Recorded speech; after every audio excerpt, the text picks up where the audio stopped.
Ahora vamos a hablar de un tema que es muy interesante, que es el Wills. Es corto y por eso quise traer esta frase que para nosotros es muy coloquial, ¿no? Cuando el río suena, piedras lleva, pero no siempre es así. No siempre es así porque a veces también puede llevar troncos, puede llevar otra cosa y es lo mismo que vamos a ver en el síndrome de laringe irritable asociado al trabajo, ¿vale? No siempre es asma, lo que suena. Desde 1999, Morrison describe como síndrome de laringe irritable los síntomas recurrentes provocados por estímulos sensoriales, lo que son los olores y los irritantes, ¿ya? Unos estímulos que generan que son hipercinéticos, laringios hipercinéticos recurrentes. Y esto podemos extrapolarlos efectivamente a los pacientes a los trabajadores que a menudo están expuestos a irritantes, a olores fuertes, a perfumes, a vapores, ¿ya? Y por lo tanto el lugar de trabajo puede iniciar o desencadenar síntomas de hiperactividad laringea en personas que son susceptibles. Hay 4 síntomas cardinales muy importantes a tener en cuenta y tenerlos en mente. La tos suele ser una tos seca. La disfonía, lo que ahorita hablaba el profesor Dule, que el paciente cambia de voz cuando está en el trabajo. ¿Hay algún cambio en su tono de voz? Es una disnea episódica porque hay un cierre de las cuerdas vocales, una aducción que genera esta disnea episódica y una sensación de tensión en la garganta porque es como una compresión. Como podemos observar, son síntomas que son fácilmente confundibles con el asma. Hay que realmente indagar muy bien y cuando lo tenemos en mente es mucho más fácil indagar de forma precisa sobre el síntoma. En cuanto a su fisiopatología, hay 3 componentes importantes, que es ahorita lo que vamos a hablar, el componente psicológico. Lo primero, la plasticidad cerebral. Hay una estimulación del nociceptor que se encuentra situado en las vías respiratorias que favorece esta respuesta laríngea. El quimiorreflejo laríngeo que se ve en los pacientes agravado por el reflujo gastroesofágico, que es un ambiente ácido, lo cual provoca el reflejo de aducción de las cuerdas vocales por estimulación vagal. Se encuentra en el 78% de los pacientes. Y un componente psicológico. El 50% de los pacientes tienen un problema psicológico, algún trastorno, el cual también hay que identificarlo. Bueno, el doctor, hay un grupo canadiense que hizo un estudio clínico retrospectivo. Es una clínica de patología respiratoria ocupacional donde hicieron 448 archivos que tenían y recogieron todos los pacientes que tenían síntomas respiratorios, nasales, de asma ocupacional también, y también que tenían síntomas sugestivos, ¿no? De Wills. Entonces, los síntomas principales, los que ya dijimos, disfonía, disnea laringea, y los síntomas menores los tomaron como el globus y la tos crónica, la opresión en la garganta, y que se tenía que identificar factores desencadenantes en el trabajo, es decir, se comprobaba si en el archivo clínico de cada paciente se tenía que revisar si había una valoración por foniatría que dijera que efectivamente este paciente tenía problemas con la exposición, se diagnosticaba como Wills. Y si no había esto, se considera como un probable Wills.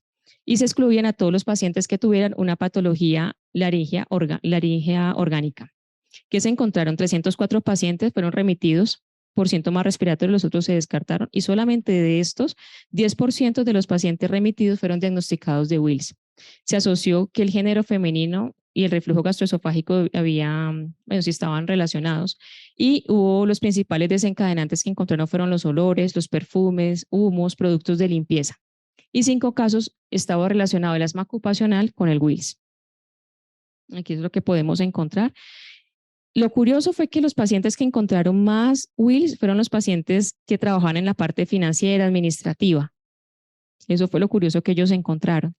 Y también aquellos que estaban en la fabricación y facturación en las empresas lo pudieron encontrar también, que era muy frecuente.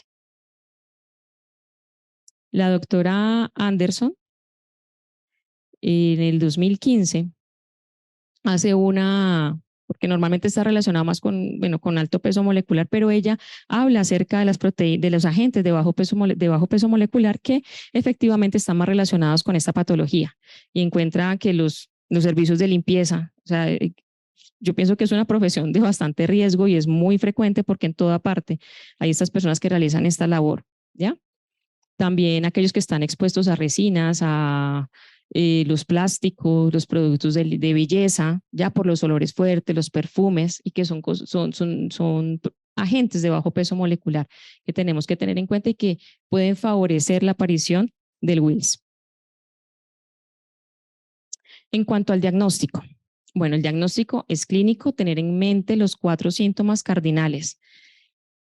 Normalmente, y esto es muy importante tenerlo también claro, que son desencadenados inmediatamente tras la exposición, pueden ser dosis dependiente, y el examen nasofibroscópico. Por eso hay que apoyarnos en otras especialidades. Bueno, normalmente llega el paciente a la consulta, nos dice que, y usted se siente que hace como un gatico. Normalmente esa es la pregunta que ponemos.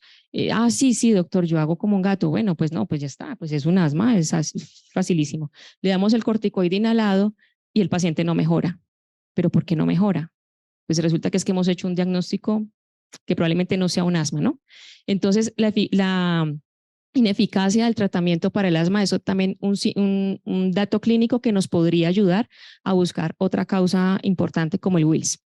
Los exámenes complementarios, descartar el asma haciendo una curva de flujo-volumen, también la metacolina que normalmente tendría que ser negativa porque el paciente no tiene asma. Ya un prick test para ver si hay algún sensibilizante que le está favoreciendo una hiperactividad laringea y cuantificar la deficiencia. Tiene que pasar por foniatría, ya para saber el índice de discapacidad vocal. Aquí, como podemos observar en la parte A, es una curva flujo-volumen normal de un paciente que no tiene ni asma ni Wills, mientras que en la parte B encontramos que la fase inspiratoria está aplanada y no en forma de campana como tendría que ser, sino de forma aplanada, y esto pasa en los pacientes cuando hay una hiperactividad laringea, ¿ya?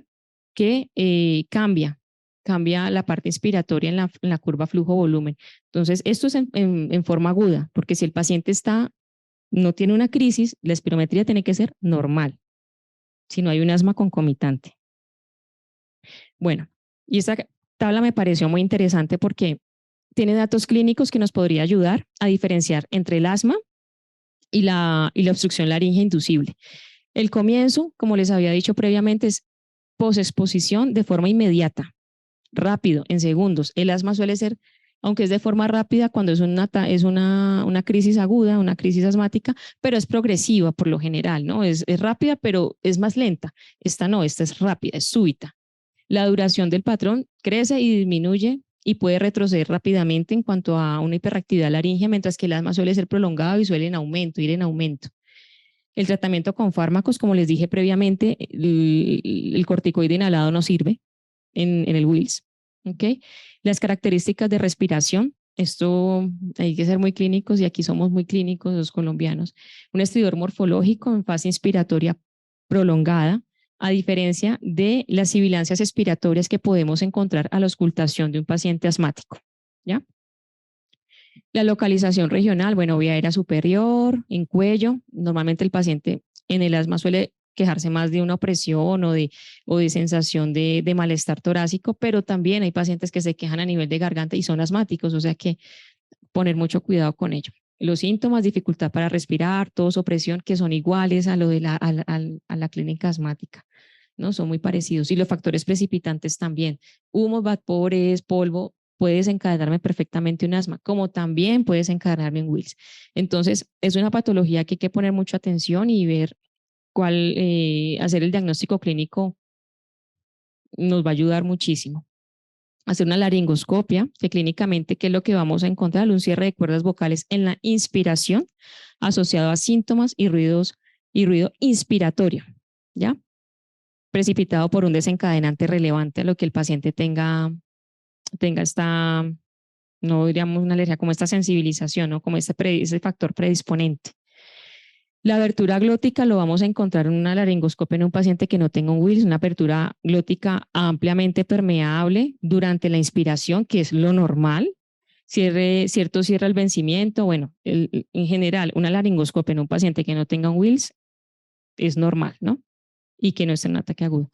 La función pulmonar, como pudimos observar, normal en un paciente con Wills y alterada puede ser en un paciente asmático. La respuesta en la provocación también que lo podemos hacer con histamina.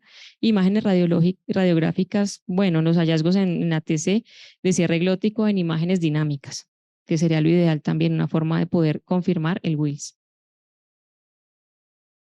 Y el grupo del doctor Ryan, ellos también trabajan mucho con lo que es rinitis ocupacional. Ellos hicieron como, hablaron de ciertas profesiones que no se tienen en cuenta, como lo son los maestros. Los maestros pueden hacer fácilmente un Wills por el uso frecuente de la voz, ¿ya? No están descritos como, no están, son profesiones que no se tienen, o sea, sí, es que usa mucho la voz y tiene cambios de voz, sí, pero eso también puede repercutir en su vida diaria y ahora no está reconocido el Wills como una enfermedad ocupacional, pero probablemente y más adelante se puede llegar a reconocer, entonces hay que tenerlo presente.